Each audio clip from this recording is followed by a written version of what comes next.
एक बार गौतम बुद्ध एक गांव में ठहरे हुए थे। लोग अपनी परेशानियों को लेकर उनके पास जाते और उनका हल लेकर खुशी खुशी वहां से लौटते। उसी गांव में सड़क के किनारे एक भिखारी बैठा करता था। वह बुद्ध के पास आने जाने वाले लोगों को ध्यान से देखता। उसे बड़ा आश्चर्य होता कि लोग अंदर तो बड़ा दुखी चेहरा लेकर जाते हैं, लेकिन वापस आते हैं तो बड़े प्रसन्न दिखाई देते हैं। उस गरीब को लगा कि क्यों न वह भी अपनी समस्या को बुद्ध के सामने रखे। मन में यह विचार लिए एक दिन वह भी महात्मा बुद्ध के पास पहुंचा। लोग पंक्तिबद्ध खड़े होकर उन्हें अपनी समस्याएं बता रहे थे और वह मुस्कुराते हुए सबकी समस्याएं हल कर रहे थे।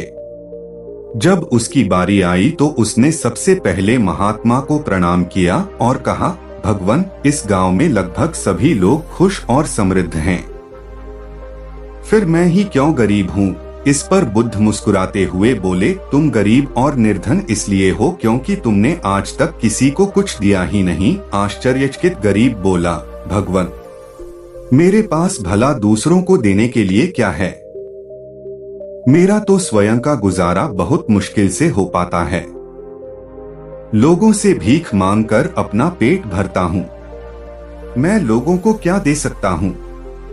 भगवान बुद्ध कुछ देर शांत रहे, फिर बोले, तुम बड़े अज्ञानी हो। औरों के साथ बांटने के लिए ईश्वर ने तुम्हें इतना कुछ दिया है और तुम्हें खबर ही नहीं।